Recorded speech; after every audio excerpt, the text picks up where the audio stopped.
네, 술을 먹고 모텔에서 집단 성폭행, 22명 집단 성폭행 등 연일 충격적인 사건이 발생하는데 더 큰 충격은 이 사건의 범인들이 청소년이라는 점입니다. 청소년 성범죄가 날로 증가하고 그 수법도 정말 잔인해지고 있는데요. 네, 무엇이 문제고 막을 수는 없는지 전문가 모시고 자세하게 알아보도록 하겠습니다. 이명화 한국청소년 성문화센터 협의회 상임 대표 나오셨습니다. 어서 오십시오. 어서 오십시오. 네, 안녕하세요. 네, 저희가 좀 즐거운 얘기로 시작을 해야 되지만 그러지 못한 게 좀 안타깝습니다. 그렇습니다. 이게 그 도봉구 여중생 집단 성폭행 사건은 비단 이게 청소년들의 어떤 그 치기 어린 범죄라고 하기엔 너무나 충격적인 사건이어서 저희가 그냥 덮기엔 너무나 어려운 그 일인데요. 이게 진실이 5년 만에 네. 밝혀졌다고 하더라고요. 네. 그러니까 이게 일단은 먼저 묻힐 수도 있었는데 어떻게 세상에 나오게 된 건지 네. 그 과정을 좀 알려주시죠. 네, 기사에서도 많이 나왔지만 네네. 이 사건은 그 한 경찰서 수사관에 의해서 청소년 성폭력 사건을 조사하다가 이전에 보니까 또 이런 사건이 있다는 것들을 알게 되고 이분께서 지극히 관심을 갖고 계시다가 피해자도 만나고 하면서 4년 동안 묻혀져 있던 사건들이 이제 피해자를 설득하고 또 피해자를 돕기 위해서 상담사도 연결하고 하면서 상담사분이 잘 설득을 해서 신고했으면 좋겠다. 그래서 드러난 것으로 이렇게 알고 있습니다. 처음에는 피해자한테 그거를 얘기를 접근하는 과정이 쉽지 않았을 텐데, 그렇죠? 네, 그렇죠. 예, 예. 피해자한테 접근하는 것도 어려웠을 텐데 이 경찰관 분께서 그래도 아이들의 마음을 다독이면서 전문가도 연결을 해주고 그래서 용기를 내서 아이들이 그랬군요. 이야기를 했던 것 같습니다. 네. 네, 이런 집단 성폭행의 경우에는 피해자가 보복이 무서워서 신고를 안 예. 한다고 들었습니다. 네, 어떻습니까? 네. 집단뿐만 아니라 대부분 성폭력 사건들이 네. 신고를 하는 게 참 어렵고요. 신고를 하는 것 자체가 피해자에겐 대단한 용기가 필요한 겁니다. 그런데 특히 이번 사건처럼 집단으로 일어났는데 처음에는 모르던 아이들이었는데 대부분 다 동네의 선배들이기 때문에 신고를 하게 되면 지역에 다 알려질 것들, 보복 이런 게 두려워서 더 많이 못하게 되는 경우가 무척 많습니다. 네. 네.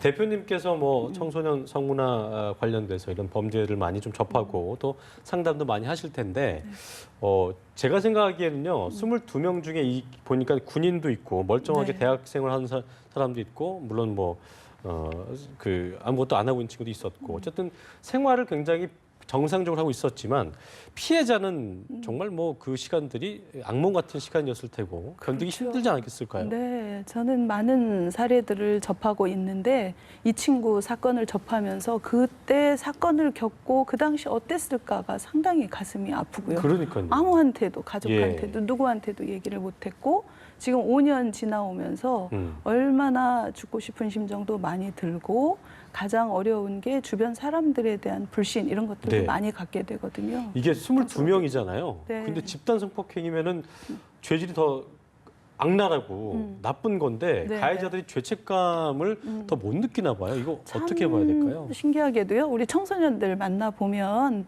혼자서 하는 범죄는 상당히 큰 범죄라고 생각을 하는데 네. 친구랑 같이 어울리면서 하게 되면 마치 아이들 얘기로는 n분의 1로 죄가 감소되는 것처럼 공범의식 이런 것들이 있어서 그 죄의식이 좀 확실히 아이들은 덜하게 생각돼요. 근데 법은 그 반대잖아요. 가중처벌을 하고 있잖아요. 이번 경우도 네. 그런 거죠. 그렇게 그렇죠. 생각하고 있는 거죠. 네, 그렇죠. 그렇군요. 네. 그리고 지난 17일에는 횡성에서 집단 성폭행을 당한 여고생이 또 투신 자살하는 또 안타까운 네. 사건이 있었습니다. 그리고 지난달에는 김제 여고생 사건, 그리고 13년 전에는 또 밀양 사건이 정말 네. 아직까지도 잊혀지지 않고 있는데요. 청소년 집단 성폭행 사건이 이렇게 끊이지 않는 왜 반복되는 네. 걸까요? 오늘 뭐 청소년 사건으로 얘기를 하고 있지만 네. 사실은 많은 시청자분들도 아시지만 뉴스를 접하면 성폭력 사건이 우리 사회에 끊이지 않고 있잖아요. 너무 많아지고 있죠. 네, 예. 아이들뿐만 아니라 성인들과 관련된 사건들도 많이 있고 뭐 신안에서 있었던 그 학부형들에 의한 사건도 사실은 집단 성폭력 사건이잖아요. 네. 이런 사건들이 저는 그동안에도 무척 많이 있었는데 최근에 드러나서 더 많이 드러나고 있고 특히 청소년들 같은 경우는 혼자 하는 경우보다 친구들과 같이 하는 경우가 통계상으로는 더 많아요. 그런 것들은 아이들의 경우는 어른과 다르게 이 집단적으로 하는 행위를 놀이나 게임이나 그리고 남자들끼리의 영웅의식 있잖아요. 이런 걸 해봤냐 뭐 이런 것들을 서로 의시되면서 게임처럼 진행을 하면서 집단 성폭력들이 많이 일어나고 있는 것 같습니다. 도봉구의 경우도 이제 첫 번째 사건이 일어난 다음에 그 이후에 또 친구들을 네, 또 불러서 데리고 와서 그런 이제, 일이 일어난 예. 걸로 좀 알고 있는데요. 2003년 뭐 정말 충격적인 사건이었죠. 밀양 성폭행 네. 사건 같은 경우에는 피의자가 그러니까 가해자가 44명에 이를 정도로 네. 아주 충격적인 사건이었는데 근데 이제 그 피해자 입장에서는 굉장히 좀 화가 날 수밖에 없는 게 전과 기록이 남는 형사처분을 받은 가해자가 이게 청소년이라는 이유 때문에 그런지 모르겠지만 네. 한 명도 없었다고 합니다. 이런 솜방망이 처벌이 어떻다고 보십니까? 문제라고 보죠.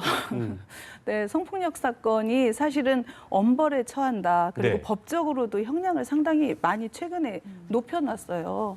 그렇지만 실제 집행되는 집행률이라든지 기소율 이런 것들은 40% 미만대거든요.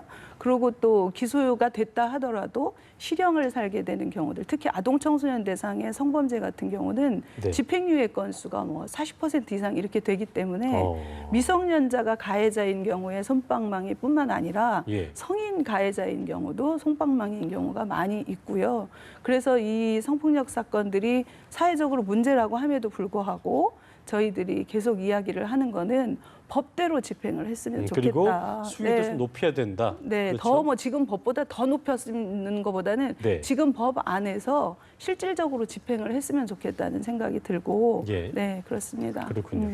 네, 그리고 이 성폭력이 또래 아이들 사이에서도 심각하다고 들었습니다. 네. 왜 이런 네. 일이 네, 일어나는 네, 네. 실태가 어떻습니까? 지금 실제로? 또래간 지금 이 경우에도 또래간인데요. 또래간 성폭력이 이제 물론 학교 같은 경우는 교사라든지 뭐 성인에 의한 성폭력들이 꽤 많습니다만 네. 또래간 성폭력이 점점 증가를 하고 있는데 그 중에 특히 아이들은 또래끼리 이 놀이를 하면서 이게 범죄라는 개념의 경계들이 되게 부족합니다. 최근에는 특히 이 스마트폰 이런 것들로 네. 친구 몰카를 찍고 특히 이제 어허. 그런 것들을 그 SNS 상에서 유포하고 이러는 것도 사실은 카메라 등에 의한 범죄라고 할 수 있는데 그것들을 서로 유포하고 공유하고 이러면서 그 피해자의 수치심을 더 힘들게 하는 경우들이 또래들 사이에서 많이 일어나고 있습니다. 대표님께서 이제 뭐 이런 사례들을 쭉 보아오셨기 때문에 2004년까지만 해도 자료를 봤더니만 청소년 범죄 중에 이제 종류를 봤더니 청소년 그 성범죄보다는 강도가 더 많았다고 하더라고요. 네, 그런데 네. 2005년부터 성범죄가 1위를 차지했다. 이거는 방금 전에 얘기하신 대로 어떤 스마트폰이 좀 보급화되면서 그렇다고 좀 봐야 될 급격히 그걸 좀 느끼시나요? 저는 뭐 한 20여 년 이렇게 일을 했는데 그 뭐 90년대 후반에도 네. 급격히 늘었다 이런 얘기를 하고 2000년대 초중반에도 늘었다 이렇게 얘기를 하는데 스마트폰 보급도 영향이 있다고 생각합니다만 주요 요인은 아니라고 생각을 해요. 주요 요인은 뭐라고 봐야 될까요? 요인 중에 예. 하나라고 보고 저는 오히려 이런 통계들이 그동안 그 암수 범죄 이렇게 이야기를 하거든요. 암수 드러나 범죄, 예. 있지 않던 것들이 이제 드러나기 시작을 하는 거고 또 피해자들 이번 사건도 그렇잖아요. 경찰분이 많이 설득을 했지만 최근에 일어나는 많은 사건들을 보면 피해자들이 피해 사실을 이야기하기 시작을 합니다. 그렇기 때문에 성폭력 사건들이 그 실제로는 만약에 우리 사회에 100건이 있었지만 그동안 안 드러났다면 드러나는 형태로 나타나기 때문에 통계상 경찰청 통계상 예. 이 많은 것으로 이렇게 보인다고 또 한편 볼 수 있다고 그러니까 봅니다. 없었다기보다는 수면 아래에 있던 것이 수면 위로 좀 드러나고 있는 거다라고 좀 보실 수 있는 거죠. 네, 여전히 감춰져 있는 것들 이게 봤더니만 우리가 거죠. 청소년이라는 단어를 하면 마냥 좀 어리고 좀 뭐 모르는 상 철없이 저지른 범죄라고 볼 수 있겠지만 보니까 이게 뭐 성인들이 저지른 매춘 조직이 같은 그런 어떤 고교생들 성범죄도 있다고 하더라고요. 실제로 어떻습니까? 네. 뭐 성매매라고 할 수 있는데 청소년들의 범죄의 양태들을 보면 네네. 늘 그러죠. 어른 뺨친다 뭐 이런 얘기를 하고 어른들이 하는 것처럼 따라간다. 예를 들면 이제 아이들이 단지 그냥 성적 호기심에 성폭력했다 이런 정도가 아니고 친구들을 데려다가 성매매를 시키고 또 성폭력을 하고 거기 예. 성매매를 통해서 얻은 비용을 가지고 또 다시 또 범죄에 연루되고 뭐 이런 형태의 흉악한 범죄들이 늘어나고 있다 이렇게 하는데 저는 어른들이나 우리 사회의 모습들을 보고 아이들이 따라하는 그 정도라고 보는 겁니다. 특별히 예. 아이들이 뭐 더 심하다 이런 것보다는 우리 사회의 모습들을 그대로 아이들이 판박이로 닮아서 하는 거라고 볼 수 있죠. 알겠습니다. 네. 이 청소년들의 성범죄 증가는 잘못된 성인식에서 비롯됐다. 뭐 이런 얘기가 많이 나오는데요.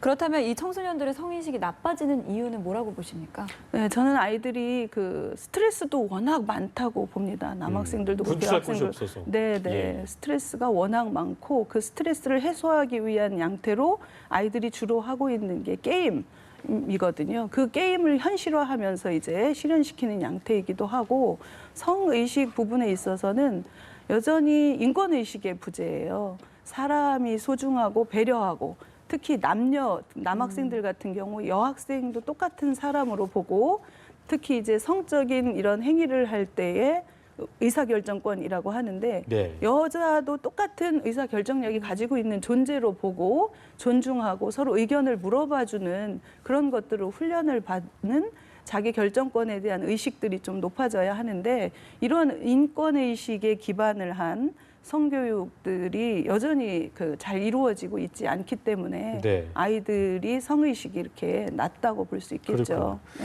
대표님께서 성폭력 피해 청소년들 뭐 상담 많이 해보셨기 때문에 피해 학생들이 주로 어떤 점을 가장 좀 힘들어합니까? 물론 가장 중요한 게 이제 일을 일어나지 않게 하는 거겠지만 네, 일이 네. 일어난 후에 사후 관리거든요. 네, 네. 어떤 점도 가장 좀 힘들어하고 있나요? 피해 아이들이 요즘에는 무척 다양해요.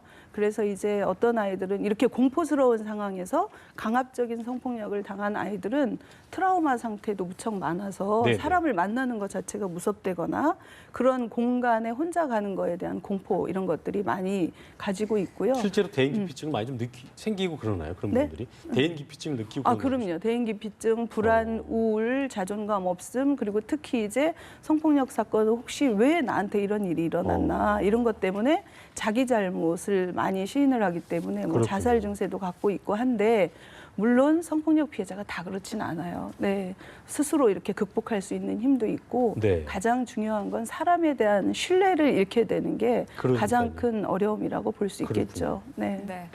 이 성폭행 피해자들은 보통 이렇게 쉬쉬하는 분위기 속에서 예. 그 성폭행 피해자에 대한 치료가 적극적이지 않다고 들었습니다. 그렇습니다. 네. 스스로 이들을 좀 위한 네. 수치스러워하기도 하고 그런 네, 부분들 네, 좀 네. 어려워한다고 하더라고요. 네, 네, 네, 어떤 치료가 필요할까요? 네, 가장 중요한 거는 저는 그 뭐 큰 문제지만 우리 사회 인식이 바뀌어야 된다. 네. 내가 성폭력 피해를 입은 것은 내 잘못이 아니잖아요. 그러니까요. 사실상 이 학생도 그렇고 그런데 이제 이거는 사회적으로 그 여성의 잘못이다 이런 편견들이 많을 거라는 생각 때문에 자기를 드러내기를 어려워하는데요.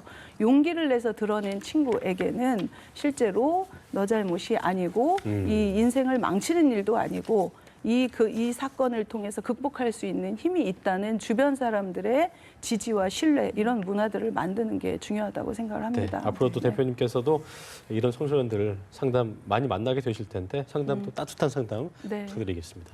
자, 지금까지 한국청소년성문화센터협의회 이명화 상임대표와 함께했습니다. 오늘 말씀 고맙습니다. 고맙습니다. 감사합니다.